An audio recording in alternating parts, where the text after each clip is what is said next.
Bill O'Reilly here, Monday, August 3rd, 2020. You are listening to the O'Reilly Update. Here's what's happening today in America. Polls show the media losing public trust during the pandemic. Shootings rise in New York City, and rent and real estate fall. Congresswoman Cortez calls a Catholic saint an example of white supremacist culture. Hockey players stand up for the Star Spangled Banner. Also ahead, radical billionaire George Soros is being protected. But first, the media losing more approval from Americans than any other business except the airlines. A survey from Harris asking, how has your view of the following industries changed since the start of the pandemic? Respondents dropping their opinion of the press by 5 points. Biggest increase in approval went to America's healthcare workers, up 47%. Crime spiraling out of control in New York City. There have been more shootings in the Big Apple so far this year than in all of last year. Nearly 1,000 people have been shot as of July 31st. The NYPD confirming violent crime is up triple digits. In Brooklyn and Queens, the murder rate also rising 37% year to year. Rent prices plummeting across all 5 New York City boroughs. The combination of COVID and anti-police protests forcing some retailers to flee the city. Neighborhoods in Manhattan hit by riots in June are seeing rents drop 37% on average. More than 500,000 people have left the city since March, mostly affluent taxpayers. Congresswoman Alexandria Ocasio-Cortez labeling a statue of Father Damien of Molokai another case of systemic racism, her words. The memorial honors the Catholic saint who died helping those in Hawaii suffering from leprosy. Said Ms. Cortez, quote, "This is what patriarchy and white supremacist culture looks like." Of course, that is nonsense. Players from the National Hockey League standing during the anthem as the season resumes. Every member of the Carolina Hurricanes and New York Rangers respected the flag, including staff and referees. Athletes in baseball and basketball are another story. Most continue to kneel. In a moment, George Soros gives hundreds of millions of dollars to radical left causes, and now he's being protected. Right back with it. Many of us are worried about 401ks and retirement savings, everything we've worked very hard for. They could evaporate. With all the fake news and uncertainty, we are left wondering where to turn for fact-based advice about our investments. It's very important to have an independent expert working to preserve and grow your savings, especially in today's economy. So please meet Silicon Valley angel investor and 5G expert Jeff Brown of Brownstone Research, whose only obligation is to you. He has created a newsletter called the Near Future Report, where he shares his analysis on where the stock market is going and when, which stocks are poised to rise and fall, and a new way to profit from the exploding tech market. His track record is amazing, so please go to bill5g.com. Let Jeff help you preserve and grow your wealth. Bill5g.com. You will thank me. Time now for the O'Reilly Update message of the day: cancel culture and radicalism.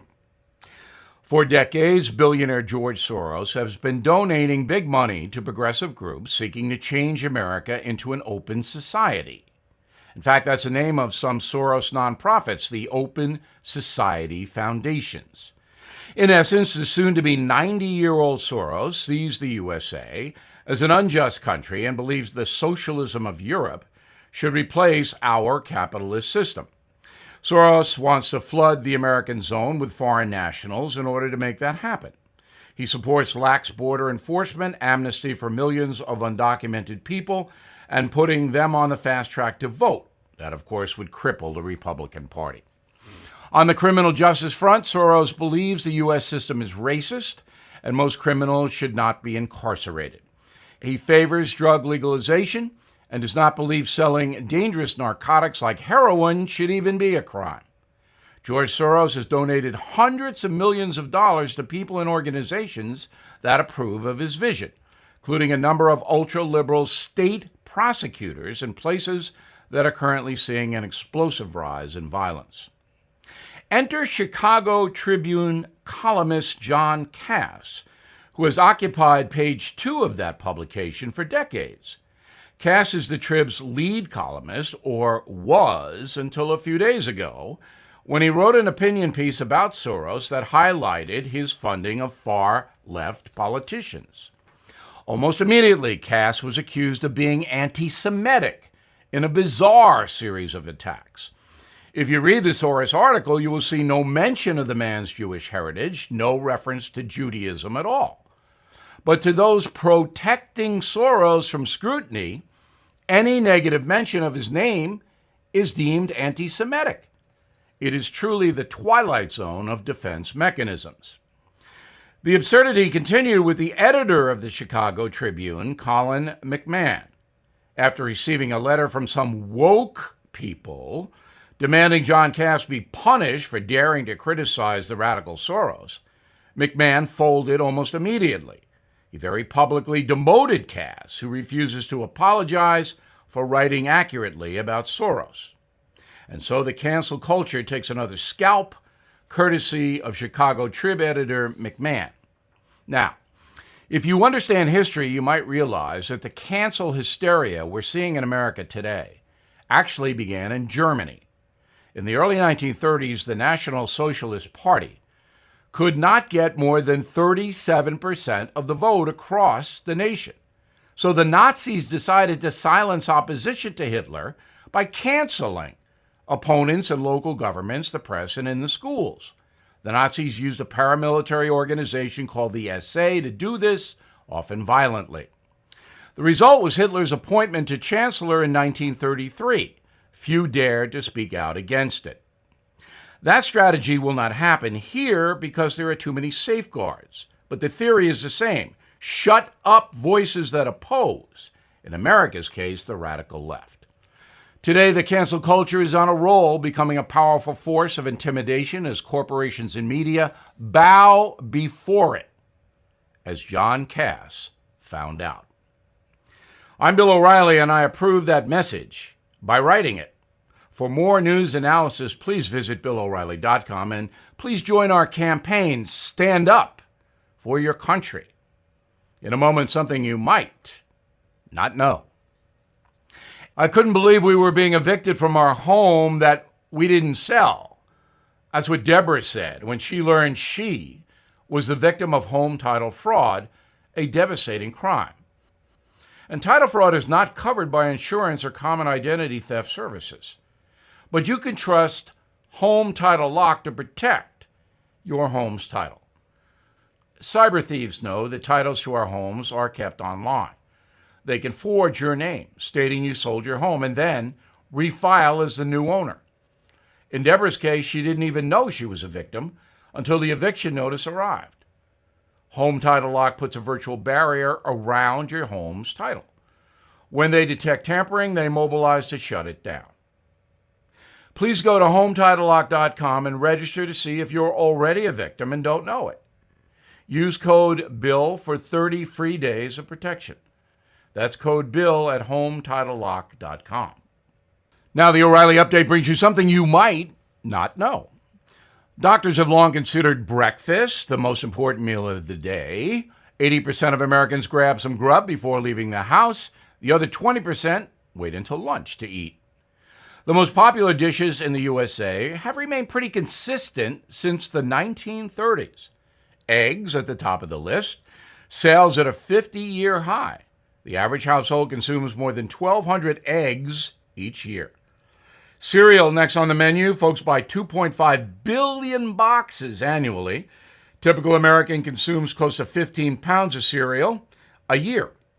Be careful, though, which brands you buy. Most children's cereals contain 50% more sugar than those aimed at adults. If you are short on time, grab a banana. The average person eats about 27 pounds of bananas every year. 9 in 10 households purchase bananas at least once a month. Orange juice, still a breakfast staple. Most folks drink 5 gallons a year. It's a good source of vitamin C, but it's packed with sugar. One 12-ounce glass of OJ has 10 teaspoons of sweet sugar, about the same as a can of Coke. Around the world, folks start their day in different ways. The Japanese eat mackerel and miso soup. Yum. In Morocco, it's mint tea and grilled biscuits. People in Portugal enjoy custard tarts and fresh fruit. Russians indulge in caviar-filled crepes with beet juice. And here's something else you might not know. Regardless of where you live, the most popular breakfast item in the world is coffee. The USA continues its love affair with caffeine, with the average consumer drinking 95 gallons a year. 95 gallons. Older Americans prefer their own brew at home, while millennials and younger people like to grab a very expensive latte out of one of those very expensive coffee stores. A typical American between the ages of 25 and 34 spends more than $2,000 a year on coffee. Wow, $2,000 a year. Back after this.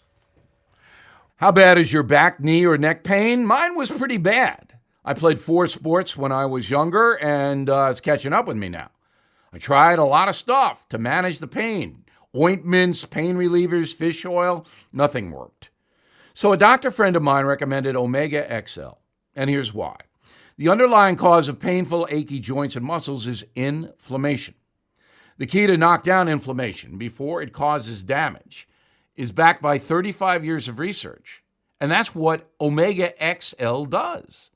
The doctor also says, quote, I can't write any prescription that comes close to what Omega XL accomplishes. She was right. So if you're suffering with painful, achy joints and muscles, stop wasting money and switch to Omega XL. Order Omega XL now and get a second bottle free.